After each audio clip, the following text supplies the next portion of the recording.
¿Qué tal amigos? Buenas tardes.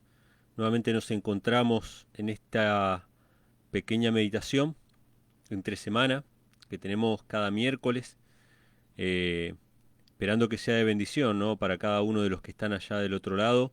Algunos quizás se enganchan en vivo, otros lo ven después grabado, pero bueno, el deseo, el objetivo de este pequeño programita, de este pequeño parate, es que más allá de los cultos que tenemos los fines de semana, los cultos que tenemos em, los sábados, los domingos, cuando nos juntamos, algunos se juntan los domingos, ¿no? Algunos cristianos, yo me junto los sábados con los hermanos, considero que el sábado es el día de reposo, el día de adoración a Dios, y bueno, después del fin de semana, durante la semana, nosotros somos bombardeados constantemente por noticias, por información, mucha de esa información eh, es de un contenido político simplemente, es de un contenido ideológico y es muy poco lo que forma parte de la realidad, ¿no?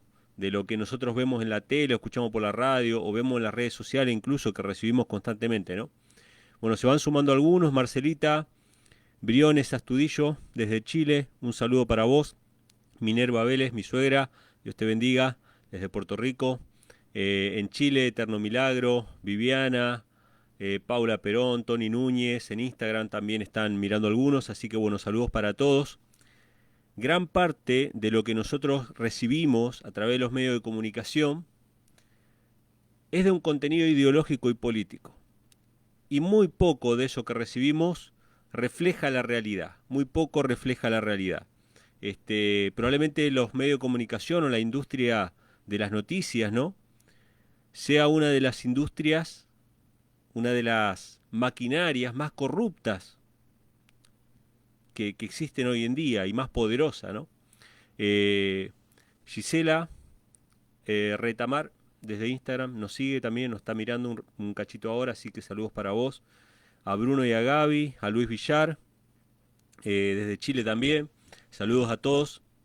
Probablemente la industria de las noticias, la industria de los medios de comunicación es una de las industrias más corruptas de todas. ¿Por qué? Bueno, porque esos noticieros, esos informativos, algunos de ellos que están las 24 horas, y muchos programas de televisión, de contenido político, no viven del aire. No es que usted prende la tele, prende la radio y bueno, eso le suma, se van creando moneditas que ellos reciben. No, no reciben el dinero así. Ellos reciben dinero de la pauta publicitaria. Y la pauta publicitaria son aquellas grandes corporaciones que nos quieren vender cosas o que nos quieren hacer creer ciertas cosas, ¿no? Y nos quieren crear necesidades y nos quieren ver vivir constantemente necesitando algo, ¿sí? Entonces, durante toda la semana recibimos de los medios de comunicación, que es probablemente una de las industrias más corruptas que existe sobre la Tierra, que no refleja la verdad, no refleja la realidad en que vivimos, la realidad es así, de lo que ellos muestran y después todo lo demás es un globo inflado de mentiras, ¿sí? O de medias verdades.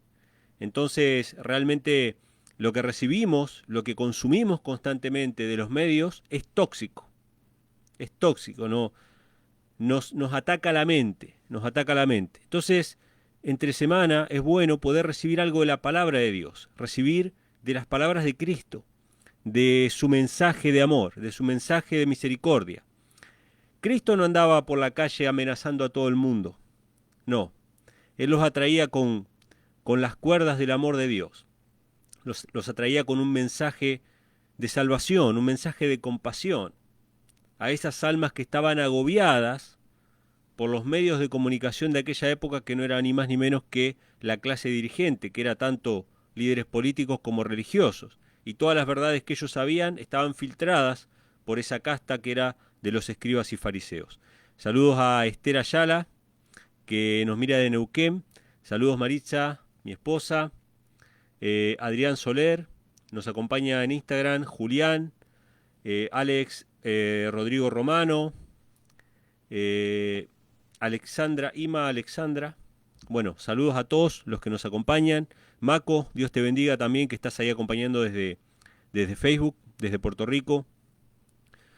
Así que lo que vamos a hacer ahora es continuar con un poco con esta serie que venimos tocando hace varias semanas atrás de las palabras de Cristo, de los mensajes que Cristo tenía para la gente, que obviamente la época de Cristo ya sabemos que es análoga, que es paralela a nuestra época, la época de Cristo y la época en la que vivía esa Jerusalén, que es un ejemplo del mundo moderno, es análogo, ¿sí?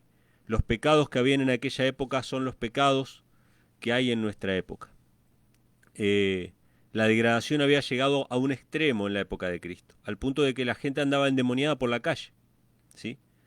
Y eso era algo tan normal y tan común que había gente que se preocupaba más por su ganado, por sus animales, y se enojaba por eso en vez de ponerse contento de que Dios había liberado a un endemoniado. O sea que a la gente no le importaba ya eso.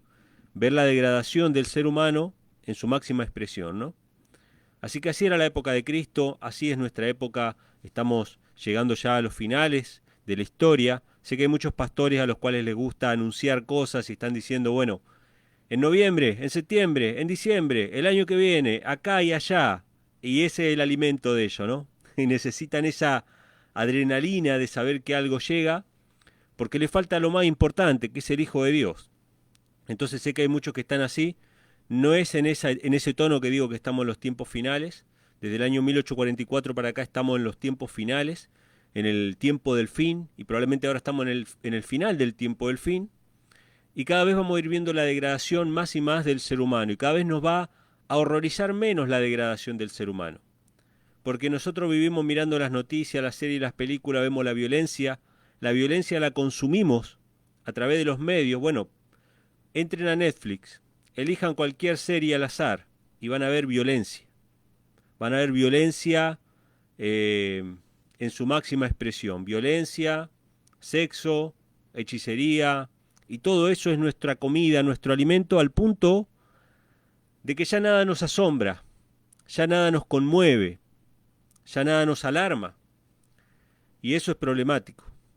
Entonces, tenemos que empezar a contemplar a Cristo, hermanos. Tenemos que empezar a mirarle a Él, a escucharle a Él, a meditar en sus palabras, ¿sí? Entonces vamos a compartir ahora un fragmento de esta palabra. Habíamos hablado un par de semanas atrás del hombre de rastrillo. ¿Se acuerdan que hablamos de ese hombre que había construido unos graneros para guardar su grano, su comida, sus recursos, y al final se terminó muriendo? La misma noche que él dijo, voy a tirar mis graneros, voy a construir más grande.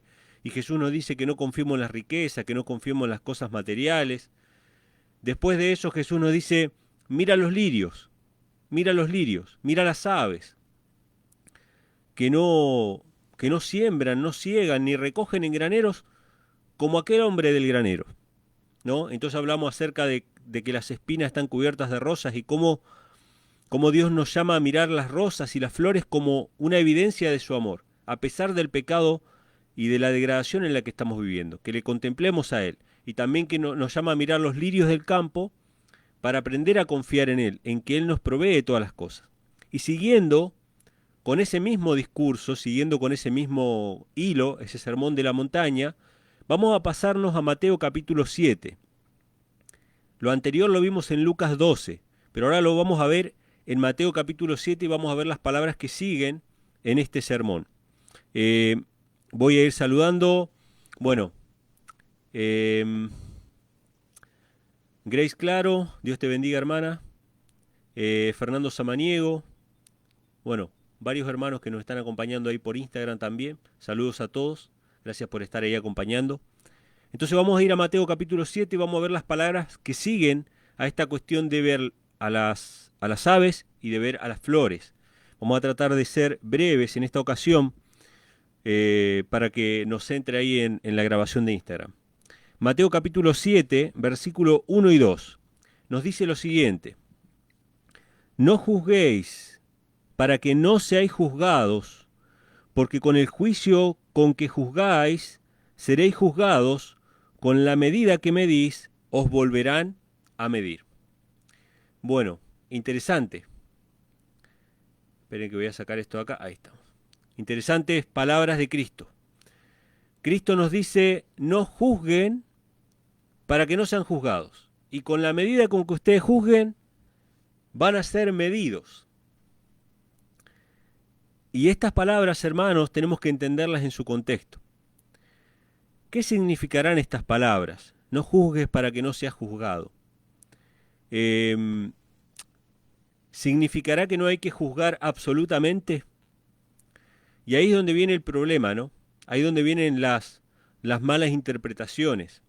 Si nosotros vamos a suponer, ¿no? En nuestra vida cotidiana, en nuestra vida diaria, vamos al supermercado, obviamente puede ser que nos pase a nosotros, puede ser que me pase a mí, pero en realidad esto le pasa más bien a las mujeres son más meticulosas para ir al supermercado que el hombre. El hombre dice, bueno, ¿qué necesito? ¿Arroz? Tac, el primer arroz que encuentra lo mete ahí en el carrito. Necesito lentejas, las primeras que encuentra. Necesito galletas, lo que sea, y lo va metiendo en el carrito sin meditar mucho, sin comparar precios, sin leer los ingredientes, sin ver nada. El hombre es un poco más directo para hacer esas cosas. Pero cuando va una mujer a comprar, no solamente las compra del supermercado, la mujer juzga, el hombre también juzga. Cuando vamos a comprarnos algo más caro como una bicicleta, una moto, y si nos tenemos que comprar un auto, no agarramos el primer auto que nos ofrece.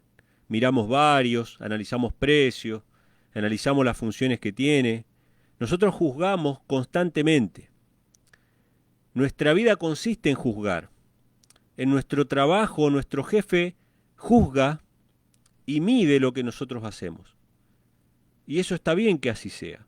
Constantemente estamos siendo juzgados y juzgando a otros, juzgando lo que otros hacen, juzgando lo que otros dicen. Cuando yo les hablo de los medios de comunicación, como les hablaba recién, estoy juzgando también. Y constantemente tenemos que juzgar, porque no podemos ser ingenuos, ¿sí? Sino que tenemos que analizar todas las cosas. En la vida práctica, nosotros estamos constantemente juzgando. Yo siempre trabajé en la construcción, ¿sí? En la albañilería. Imagínense ustedes que estoy levantando una pared, estoy poniendo los ladrillos, y viene mi jefe, el que me contrató, y agarra una plomada y la pone sobre la pared, ¿no? Una plomada es una herramienta de medición para ver si la pared está derecha, para ver si la pared está a plomo. Entonces yo le digo a mi jefe, no juzguéis para que no seáis juzgados. Y me echa, porque él tiene que juzgar. Él tiene que ver si lo que yo estoy haciendo está bien o no. Y así nosotros constantemente en nuestra vida cotidiana estamos juzgando y tenemos que juzgar las cosas. Todas las cosas tenemos que juzgarlas. Entonces, ¿qué significan estas palabras de Cristo que dice no juzguéis para que no seáis juzgados? ¿Será que es no juzgar absolutamente? Yo recuerdo hace unos años atrás cuando asumió el Papa Francisco, un papa que se volvió muy popular. Él empezó a caer bien a mucha gente, incluso a muchos protestantes. Interesante. Y una vez le hicieron una pregunta, ¿no? Una pregunta complicada, ¿no? Porque si vos llegás al terreno político mundial, ¿no? Como es el Papa Francisco, para tratar de unir a las personas, unir a las religiones, con todos los objetivos ecuménicos que tiene la Iglesia Católica desde la década del 60, y te preguntan algo comprometedor, ¿no? Algo comprometido. Y entonces le preguntaron al Papa y le dijeron qué pensaba sobre el tema de la homosexualidad. Entonces el Papa dijo, yo no soy quien para juzgar. Yo no soy quien para juzgar. Interesante. Pero podríamos decir que tomó este pasaje y lo aplicó, obviamente el pasaje aisladamente, el pasaje solo, y lo aplicó, ¿no? No juzguéis para que no seáis juzgados. Entonces el Papa dijo, yo no soy quien para juzgar. Después uno va, lee el artículo, ¿no? El titular del artículo decía, Papa Francisco sobre la homosexualidad, no soy quien para juzgar. Ese era el titular. Pero uno cuando va y lee más abajo, él dice, sí, no soy quien para juzgar que yo, pero dice que los deseos homosexuales no son pecaminosos, pero la práctica de la homosexualidad sí es pecado, ¿no? Él lo especifica abajo. Entonces, bueno, en la letra chica, evidentemente sí había una especie de juicio de que era pecado la homosexualidad. Ustedes saben que que la Iglesia Católica de boca para afuera condena la homosexualidad como el pecado. Pero quizá de puertas adentro no. El sacerdocio de puertas adentro no. Entonces, el Papa Francisco con esta frase de no soy quien para juzgar, una frase políticamente correcta, apeló a la unidad de la mayor cantidad de personas que se iban a sentir atraídos por esta frase, ¿no? Es una forma elegante de desembarazarse de una pregunta incómoda. Yo no soy quien para juzgar, ¿sí? Entonces, no juzguéis para que no seáis juzgados. ¿Por qué me juzgan? ¿Sí? Todos los pensamientos son válidos, todo es bueno, nada hay malo, todo es correcto, nada es de cuestionarse, ¿sí? En el ámbito moral, por supuesto, ¿no? En el ámbito moral. Cuando, cuando recibimos el sueldo, ¿no? Y sabemos que tenemos que recibir tanto, vamos a suponer que nos depositan menos, nadie usa esta frase, no soy quien para juzgar. Yo que tengo que cobrar tanto, quiero tanto. El relativismo se acaba en la vida práctica. En la vida cotidiana no existe el relativismo. Los que son relativistas en el ámbito moral, simplemente en el ámbito moral. Sobre lo que es bueno o lo que no es bueno, lo que es agradable y lo que no es agradable a Dios. Entonces, el relativismo se mueve solamente en ese ámbito. Pero evidentemente Cristo no estaba diciendo no juzguéis para no ser juzgados en absoluto. No. No solamente por este razonamiento que estamos haciendo ahora, sino por lo que dice la palabra de Dios. Si vamos, por ejemplo, ustedes lo pueden anotar y lo pueden buscar y leer después en sus casas. Si vamos, por ejemplo, a 1 Corintios capítulo 5, versículo 3.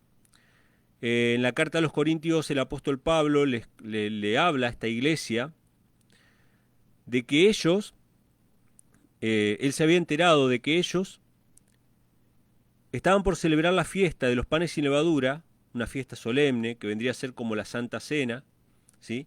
La fiesta de los panes ácimos, la que Cristo celebró con sus discípulos antes de ser crucificado. Ellos estaban por celebrar la fiesta de los panes sin levadura, y esta era una iglesia que estaba organizada, digamos, y Pablo no estaba con ellos, pero Pablo estaba lejos y había sido informado sobre algo que pasaba entre los corintios. Y resulta que había un hombre que se acostaba con la mujer de su padre. Y todos lo sabían, todos lo sabían. O sea, el apóstol Pablo se enteró de que ellos iban a proceder con la fiesta, iban a seguir como si nada pasara, porque nadie era quien para juzgar. O sea, todos dijeron, bueno, ¿qué va a hacer? Se acuesta con la mujer del padre y bueno, vení, vamos a celebrar igual la fiesta. ¿Yo quién soy para juzgar? Dijeron, ¿no? Entonces el apóstol Pablo, él no dice yo no soy quien para juzgar, él dice, yo como ausente en cuerpo, pero presente en espíritu, yo ya he juzgado estas cosas. Y añade, saquen a ese adúltero de entre vosotros. ¡Wow! O sea, Pablo de ninguna manera toma las palabras de Cristo, no juzguéis para no ser juzgado, para desembarazarse de una situación complicada de la iglesia, para evadir la responsabilidad de tener que llamar a lo malo malo y a lo bueno bueno, para poder evadir ese momento incómodo en el cual tenemos que ir contra la corriente, para agradarle a la mayoría, ¿no? Pablo no hace eso. Pablo dice, yo ya he juzgado estas cosas. ¿No? No dijo, yo no sé quién para juzgar. Y si vamos a otro pasaje ahí mismo, en la primera a los Corintios, capítulo 6, versículo 2, habla también de un problema que tenían ahí en la iglesia de los Corintios, pero que ellos, en vez de resolverlo entre ellos a este problema, habían decidido ir a las autoridades del mundo para resolver un problema que tenían entre ellos dentro de la iglesia. Entonces Pablo les dice, ¿ustedes no saben acaso que ustedes van a juzgar al mundo? Ustedes van a juzgar al mundo, les dice Pablo. ¿Cuándo van a juzgar al mundo? Evidentemente, durante los 1000 años, cuando los libros sean abiertos, ¿sí? Durante los 1000 años, cuando los santos, el pueblo de Dios, reine con Cristo durante 1000 años, el mundo va a ser juzgado, va a ser puesto bajo la vista de los redimidos. Todo se va a saber, todos los pecados que han sido registrados en los libros van a ser expuestos a la vista de los redimidos para que todos sepan por qué se perdieron los que se perdieron. ¿Por qué fueron destruidos los que se perdieron? O sea, el pueblo de Dios va a juzgar al mundo, va a juzgar a los ángeles y va a juzgar a las 12 tribus de Israel. Todo eso está escrito. Entonces Pablo les dice, ¿ustedes no saben que van a juzgar al mundo? ¿Acaso no pueden juzgar cosas pequeñas? ¿Por qué tienen que ir a los tribunales del mundo para juzgar estas cosas? ¿Acaso ustedes no las pueden juzgar? Entonces, nuevamente tenemos acá una evidencia de que cuando Jesús dice no juzguéis, no es no juzgar absolutamente, no es hacer la vista gorda, o mirar para otro lado, o no intervenir cuando hay una injusticia, porque a menudo nos encontramos con situaciones de injusticia. Ah, que se arreglen. ¿Quién soy yo para juzgar? Y a veces Dios quiere ser, a veces Dios quiere que nosotros seamos sus manos para impartir justicia, ¿sí? Para que nosotros podamos estar acompañando a otras personas que están sufriendo. Se le hizo una injusticia a alguien y que podamos acompañar a esa persona, que podamos consolar a esa persona que está sufriendo una injusticia, ¿no? Y no desembarazarnos y decir, bueno, que se arreglen entre ellos, ¿sí? Y hay otro pasaje bíblico que también refuerza esta idea, que se encuentra en Juan, capítulo 7, versículo 24. En Juan 7, 24, Jesús dice así, no juzguéis según las apariencias, sino juzgad con justo juicio. ¡Wow! Acá agrega otra cosa, no es simplemente no juzguéis para no ser juzgados, sino que dice, no juzguen según las apariencias y juzguen con justo juicio. O sea, nos invita a juzgar, pero con justo juicio. No por las apariencias. O sea, Jesús sanaba a las personas en sábado y como los escribas fariseos andaban buscando de qué acusar a Cristo, alguna cosa con qué justificar el odio y el desprecio que tenían hacia Cristo, entonces lo querían acusar de profanar el sábado. Y Jesús no profanaba el sábado, simplemente estaba sanando, haciendo el bien en sábado. Entonces lo juzgaban a Cristo, mientras ellos en sus corazones guardaban propósitos homicidas. Ellos planeaban matar a Cristo, pero lo juzgaban porque supuestamente, según ellos, él quebrantaba el sábado. Así que, fíjense, interesante. Pero vamos a leer el contexto porque en el contexto está la explicación, en el contexto inmediato. Cuando vamos al versículo 3 de Mateo capítulo 7, versículo 3, y del versículo 3 al versículo 5, nos dice lo siguiente. ¿Y por qué miras la paja que está en el ojo de tu hermano, pero no consideras la viga que está en tu propio ojo? ¿O cómo dirás a tu hermano, déjame sacar la paja de tu ojo, y he aquí hay una viga en tu propio ojo? Hipócrita, saca primero la viga de tu propio ojo, entonces mirarás claramente para sacar la paja del ojo de tu hermano. ¡Wow! Acá está la explicación. No es no juzgar absolutamente, acá está la explicación. Acá lo dice. Dice, tú quieres ayudar a tu hermano a quitarle la paja del ojo, y acá vamos a hacer una aclaración sobre las palabras porque no en todos los países significa lo mismo. La paja es un rastrojo, una pequeña brizna de pasto, de césped, ¿sí? El pasto seco, esos palitos finitos. Vos querés sacar la paja del ojo de tu hermano, pero tenés una viga en tu propio ojo. Y una viga son esos troncos gruesos que sostienen los techos de las casas, ¿sí? Interesante. Vos querés sacar la paja, lo pequeño, el pecado pequeño, querés marcar un pecado pequeño que está en el ojo de tu hermano, pero no echás de ver la viga, o sea, algo mucho más grande, un tronco que tenés en tu propio ojo. Y fíjense que Jesús no dice que no hay que juzgar absolutamente, dice primero quita la viga de tu propio ojo y así podrás ayudar a tu hermano a quitar la paja de su ojo. Voy a saludar a Alicia Mercedes Franco, que nos está acompañando, a Jorge Franco también que nos acompaña, y bueno, a dos o tres hermanos más que no veo el nombre, o por lo menos no tienen el nombre en Instagram. También saludos para ellos, gracias por estar ahí acompañando. Bueno, creo que está Leonel, saludos, Sandra León, Rebeca, Verónica,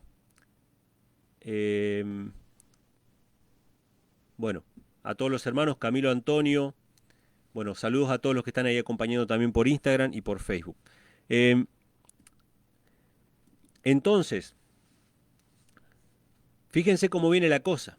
El no juzgar, evidentemente tiene que ver a no juzgar a otro o a no juzgar la actitud de otro, porque en realidad siempre juzgamos, y está bien que así sea, así funciona el mundo.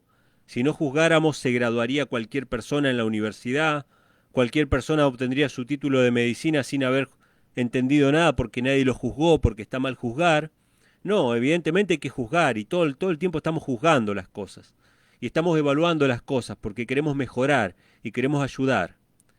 Pero el problema era juzgar cuando nosotros estábamos peor que la otra persona. ¿Cómo voy a poder yo quitar la paja del ojo ajeno cuando tengo una viga así de grande en mi propio ojo? ¿Sí? Hablaba con una hermana esta semana, estábamos hablando de otros temas, ¿no? Y yo le decía, hermana, ¿cómo puede ser que hayan pastores que hacen milagros, que sanan a los enfermos, que hacen esto, esto y lo otro? O sea, Dios le da poder para hacer todos estos milagros, pero no les da poder para guardar los mandamientos de Dios. No les da poder para cuidar su propio cuerpo, que es templo del Espíritu Santo. Interesante. ¿Será eso verdad? ¿Vendrá eso de Dios o vendrá el enemigo? Serán engaños del enemigo. Algo para meditar, ¿no es cierto?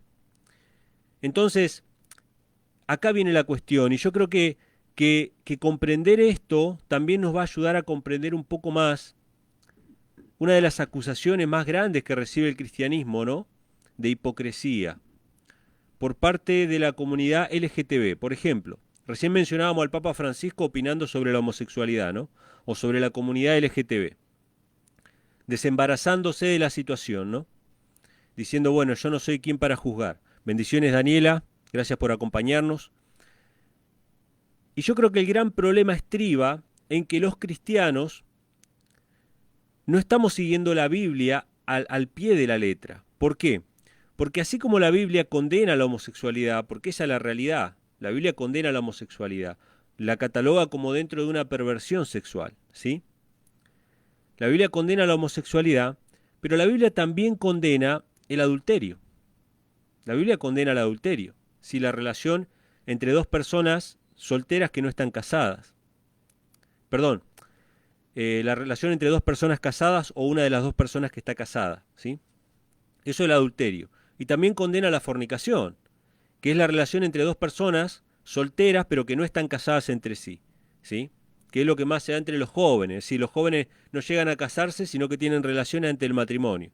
Después se casan o no, pero bueno, eso ya es fornicación. La Biblia condena eso. La Biblia condena la pedofilia. Y la Biblia condena la poligamia. O sea, condena cualquier perversión sexual que esté fuera del marco del matrimonio original, entre un hombre y una mujer adultos, ¿sí?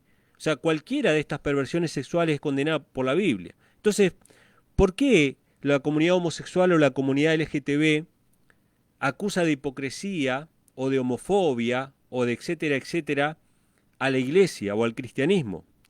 Básicamente porque el cristianismo no condena con la misma fuerza el pecado de adulterio o fornicación que con la misma fuerza que condena al pecado de homosexualidad. Es decir, la iglesia o el cristianismo en general hace la vista gorda sobre algunas cosas. Mira la paja en el ojo ajeno, pero no ve la viga en su propio ojo. ¿Qué autoridad moral tiene el Papa Francisco para juzgar? Y está muy bien que él haya dicho, yo no soy quien para juzgar, cuando es un secreto a voces, pero algo sabido por todos, de que probablemente una de las organizaciones a nivel mundial que más practica la homosexualidad, y no solamente la homosexualidad, que incluso no es un delito penal, o sea, es un delito delante de Dios, pero no un delito penal, sino que también practica la pedofilia. Es decir, la organización de la Iglesia Católica, no sus miembros en general, los miembros muchas veces son víctimas, ¿sí? Los miembros son víctimas muchas veces, pero la organización, es decir, el sacerdocio, es probablemente una de las organizaciones más vinculadas a estas cuestiones de las perversiones sexuales. Entonces, obviamente que no hay una autoridad moral. Obviamente que él no puede juzgar, ¿sí? Entonces, vamos a llegar ahora sí al quid de la cuestión acá, al eje del tema, ¿sí? El título del tema hoy era sobre cerdos y perlas. Y vamos a ver la relación que tiene estas palabras de Cristo con lo que venimos hablando, con esta cuestión de la hipocresía. Esta cuestión de no juzgar con justo juicio, juzgar a otros haciendo nosotros la misma cosa.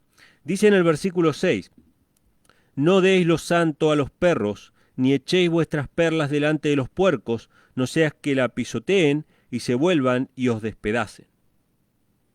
Este es el versículo central del tema de hoy. Vamos a ir redondeando un poco. Saludos a Elías, que nos acompaña también. En Instagram, Eder, Sanar Argentina, aprender a educar y no leo más, no llego a leer más. Bueno, saludos a todos los que nos acompañan ahí en Instagram también y en Facebook. Gracias por estar ahí del otro lado. Estas palabras de Cristo, palabras enigmáticas, por lo menos para mí lo fueron palabras enigmáticas durante mucho tiempo. Tenía una comprensión acerca de esta palabra parcial, ¿no? Yo leía estas palabras, no deis lo santo a los perros, ni echéis las perlas delante de los cerdos, no sea que se vuelvan y os despedacen. Yo decía, ¿qué tendrá que ver esto con lo que está hablando? Siempre entendí estas palabras de esta manera. Es una aplicación válida, no la rechazo, digamos, pero hoy la veo con otros ojos, ¿no? Estas palabras las veo con otros ojos. La aplicación que yo le daba a estas palabras era, bueno, vos fuiste, le predicaste a alguien, le predicaste el Evangelio, esa persona no quiso escuchar, se rió, se burló de vos, rechazó el mensaje y entonces ahí siempre alguien decía, bueno, no den lo santo a los perros, ni echen las perlas delante de los cerdos. ¿Para qué? Acá hay un dicho, ¿no? En Argentina que dice, ¿para qué gastar pólvora en chimangos? ¿No? Ana María, Dios te bendiga, hermana. Esa era la aplicación. No dar lo santo a los perros era como decir, no gastes tiempo con estas personas que son perros y son cerdos, ¿sí? O sea que las personas eran perros, las personas eran cerdos, y de esa manera lo aplicaba yo a este versículo. No digo que esté mal aplicado. Hay gente que lo aplica así y está bien, tiene su aplicación, es una forma de ver el pasaje. Pero a partir de ver el contexto de estos versículos, me doy cuenta que tiene otra aplicación. Y con mi hermano un día, con Elías justamente, estábamos estudiando este tema y él tiró una aplicación que cuadra mucho más con el contexto. Y vamos a ver con otros pasajes de la Biblia, con un pasaje de la carta a los Romanos. Espero que no se nos acabe el tiempo. ¿Qué significa no dar lo santo a los perros? No tirar las perlas a los cerdos. Bueno, ¿qué es la perla? Mateo capítulo 13, no lo busquen, anótenlo si quieren y después lo leen. Mateo 13, versículos 45 y 46 dice que un mercader andaba buscando tesoros para comprar y ve una perla de gran precio y vende todo lo que tiene y se compra esa perla y se la lleva. Esa es la perla de gran precio. ¿Qué es esa perla? Es la salvación, es la vida eterna, es Cristo en persona, es la vida de Cristo, el don del cielo. que Dios nos dio para nuestra salvación. Cuando alguien encuentra a Jesucristo y dice, tu alma va a ser salva, no importa lo que te pase en esta tierra durante el resto de tu vida, tu alma va a ser salva, vas a vivir eternamente con Cristo. Quizá vayas al descanso, quizá pierdas tus cosas, quizá sea perseguido, pero hay algo que no te van a poder quitar, ¿sí? Que es la vida eterna, la salvación por medio de Cristo. Entonces nosotros nos aferramos a esa perla de gran precio y no la queremos soltar más. Eso es lo santo y esa es la perla, ese es el tesoro que tenemos. Pero después pasa el tiempo y nos enfriamos y empezamos a ser permisivos con nosotros mismos. En vez de valorar la salvación con todo lo que implica esa salvación, empezamos a ser permisivos y empezamos a volvernos al mundo, a negar la fe que teníamos, a negar los principios de los mandamientos de Dios y empezamos a decir, bueno, ¿quién soy yo para juzgar? Y dejo de juzgarme incluso a mí mismo. Y dejo de juzgar que esto es correcto, que esto es bueno, que esto es verdad, que esto es mentira, y me empiezo a extraviar por el camino. Entonces esas perlas que yo tenía, eso santo que yo tenía, se lo tiro a los perros, lo tiro al piso, lo tiro a los cerdos. ¿Qué le tiran a los cerdos? La basura, para que coman ahí. Un chiquero. Es como que yo agarro el Evangelio y lo empiezo a pisotear, lo empiezo a despreciar. ¿Y qué va a pasar cuando yo, que profeso ser cristiano, que profeso ser seguidor de Cristo, empiezo a pisotear el Evangelio y a pisotear ese mensaje? Tiro lo santo al suelo y lo pisoteo. Dice, no sea que se vuelvan y os despedacen. Esto es interesante. Yo no voy a abundar mucho sobre esta cuestión de qué significa que se vuelvan y os despedacen. Quizás sea tema para otro día. Pero sí vale decir que va a haber gente que va a estar mirando y el nombre de Dios va a ser blasfemado por causa de nuestra desobediencia. Los gentiles blasfeman el nombre de Dios por nuestra desobediencia. Entonces, ¿dónde podemos ver esta aplicación de manera concreta? Vamos a ir a Romanos capítulo 2, vamos a ir medio rapidito porque se me está acabando el tiempo, no quiero que se me corte lo de Instagram. Vamos a ir a Romanos capítulo 2, fíjense en el versículo 1, dice así, por lo cual eres inexcusable hombre, quien quiera que seas tú que juzgas. Fíjense, el mismo tema, mismo tema. Porque en lo que juzgas a otro te condenas a ti mismo. Porque tú que juzgas, y ahora viene el tema, no era tú que juzgas y ya está, no es que está mal juzgar, sino que tú que juzgas haces lo mismo, haces lo mismo. Eso es echar las perlas a los cerdos. Juzgamos los pecados o las perversiones sexuales del mundo, pero en la iglesia los toleramos. Juzgamos la avaricia del mundo, pero en la iglesia la practicamos. Juzgamos la violencia del mundo, pero en nuestra casa la miramos y la disfrutamos. Y así podríamos seguir con miles de cosas. Eso es echar el Evangelio, echar las perlas de gran precio, echarlas a la basura, dar un mal testimonio. Nos condenamos a nosotros mismos porque hacemos lo mismo. Entonces, si vamos al versículo del mismo capítulo 2 de Romanos, dice en el versículo 16, perdón, en el versículo 19, hablando acerca de los judíos que enseñaban la palabra, ¿sí? Dice así, confías en que eres guías de los ciegos, luz de los que están en tinieblas, instructor de los ignorantes, maestro de niños, que tienes la forma del conocimiento y de la verdad en la ley. Tú pues que enseñas a otros, ¿no te enseñas a ti mismo? Tú que predicas que no se ha de hurtar, ¿hurtas? Tú que dices que no se ha de adulterar, ¿adulteras? Tú que abominas de los ídolos, ¿cometes sacrilegio? Tú que te jactas de la ley, ¿con infracción de la ley deshonras a Dios? Porque el nombre de Dios es blasfemado entre los gentiles por causa de vosotros, como está escrito. Fíjense, hermanos, qué tremendo. ¿Cuál es el problema de juzgar a otros? No era el problema de juzgar por juzgar. El problema era juzgar a otros cuando nosotros hacíamos exactamente lo mismo. el nombre de Dios es blasfemado entre los gentiles, entre los incrédulos, o sea, en el mundo. Ahí llámenle comunidad LGTB, ahí llámenle el mundo ateo, ahí llámenle el mundo en general. El nombre de Dios es blasfemado entre los gentiles ¿por causa de quién? Por causa de nosotros, porque nosotros decimos, juzgamos, pero no ponemos en práctica. Entonces, ¿qué hacer, hermanos? ¿Qué hacer con nuestra vida? Jesús se lo dice, ¿no? A estas personas.